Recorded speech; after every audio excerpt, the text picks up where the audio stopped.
Bonjour et bienvenue sur Finançoyer, votre rendez-vous d'éducation financière africaine avec Anania. Le sujet du jour est le livre La psychologie de l'argent par Morgan Housel. Le livre a été très recommandé et je l'ai ignoré. Je viens de commencer et La psychologie de l'argent par Morgan Housel est excellent. Et je n'ai même pas encore fini de lire. Un principe que j'ai extrait du livre, c'est que la richesse est cachée. Je connaissais ce principe, mais j'aime la manière dont Morgan Housel utilise beaucoup d'exemples dans notre vie de tous les jours pour expliquer chaque principe qu'il partage. Et basically, il dit que flasher l'argent n'est pas synonyme de richesse. En termes de ce que vous pouvez faire, c'est ne conduisez pas votre argent. Une voiture n'est pas un actif qui augmente en valeur. Dès que vous achetez votre voiture et vous quittez le parking du dealer, la voiture souffre une chute de valeur catastrophique. La deuxième chose à laquelle vous devez penser, ne portez pas votre argent.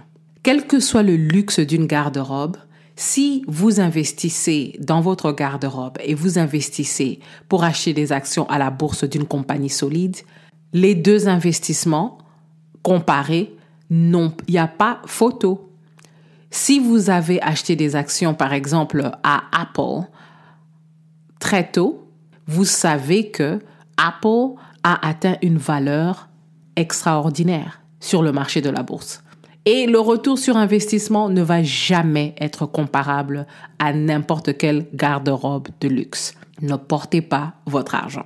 Et la troisième chose à laquelle vous pouvez penser, n'habitez pas dans votre argent. Votre résidence personnelle ne va pas apprécier en valeur de manière infinie. Beaucoup de célébrités ici aux États-Unis ont essayé de revendre leur McMansion en se disant « je vais récupérer mon argent ». Well, la propriété est toujours sur le marché et personne n'est en train d'acheter. Donc, il y a une limite à la revente de votre résidence personnelle. Faites-vous plaisir, mais ne mettez pas tout votre argent dans des murs et dans un toit. La question du jour, avez-vous lu La psychologie de l'argent par Morgan Housel?